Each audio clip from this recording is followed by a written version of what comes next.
وہ لوگ جو کل تک انسان تھے آج بندر بنا دیے گئے۔ یہ کوئی افسانہ نہیں، یہ واقعہ بیان ہوا ہے قرآن میں، خاص طور پر سورہ اعراف اور سورہ بقرہ میں۔ آئیے اس واقعے کو ایسے سنتے ہیں جیسے ایک زندہ منظر ہماری آنکھوں کے سامنے ہو۔ بنی اسرائیل کی ایک بستی سمندر کے کنارے آباد تھی۔ مفسرین کے مطابق اس مقام کو ایلا کہا جاتا ہے۔ یہ لوگ مچھلی کے شکار پر گزارا کرتے تھے۔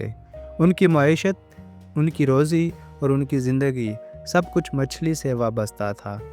مگر اللہ تعالیٰ نے انہیں ایک خاص حکم دیا تھا۔ ہفتہ کے دن شکار نہیں کرنا، یہ دن عبادت کے لیے مخصوص ہے۔ یہ حکم دراصل ان کی آزمائش تھا۔ اب غور کریں، آزمائش کیسی تھی؟ ہفتے کے دن سمندر مچھلیوں سے بھر جاتا تھا۔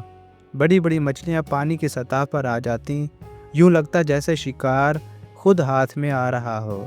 لیکن باقی دنوں میں مچھلیاں کم ہو جاتیں، شکار مشکل ہو جاتا۔ یہ اللہ تعالیٰ کی طرف سے واضح امتحان تھا۔ شروع میں کچھ لوگ صبر کرتے رہے، مگر پھر شیطان نے وسوسہ ڈالا۔ انہوں نے سوچا، ہم براہ راست ہفتے کے دن شکار نہیں کریں گے، ہم صرف جال لگا دیں گے۔ چنانچہ جمعہ کے دن جال بچھا دیے جاتے، ہفتے کے دن مچھلیاں جال میں پھنس جاتیں اور اتوار کو جا کر انہیں نکال لیا جاتا۔ ظاہر میں وہ کہتے تھے، ہم نے تو ہفتے کے دن شکار نہیں کیا، مگر حقیقت میں وہ اللہ کے حکم سے کھیل رہے تھے۔ اب اس بستی کے لوگ 3 حصوں میں بٹ گئے۔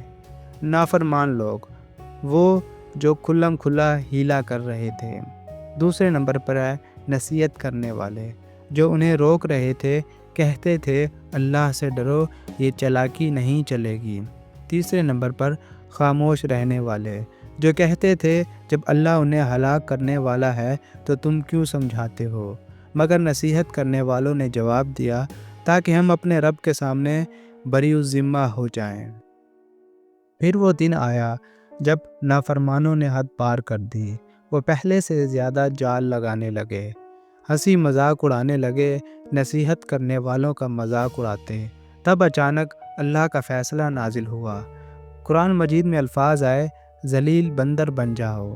اور پھر وہ لوگ جن کے ہاتھوں میں کل تک جال تھے، جن کے چہروں پر غرور تھا، ان کی شکلیں بدل گئیں، ان کے جسم سکڑ گئے، چہرے بگڑ گئے، وہ بندر بن چکے تھے۔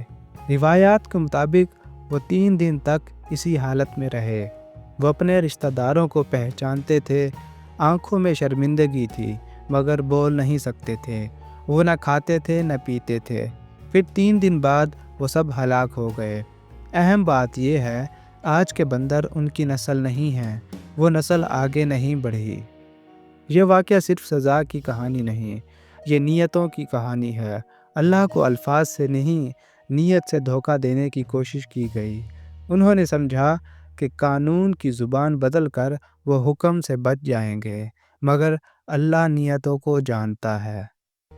آج بھی لوگ سود کو فیس کہہ دیتے ہیں، حرام کو کاروباری چال بنا دیتے ہیں اور جھوٹ کو مارکیٹنگ کہہ دیتے ہیں، لیکن حقیقت بدل نہیں جاتی۔ اللہ کے حکم کے ساتھ کھیلنا ہمیشہ تباہی لاتا ہے۔ دوستو، یہ تھی بنی اسرائیل کی کہانی۔ اپنی اگلی ویڈیو میں جلد ہی ملتے ہیں، تب تک کے لیے گڈ بائے۔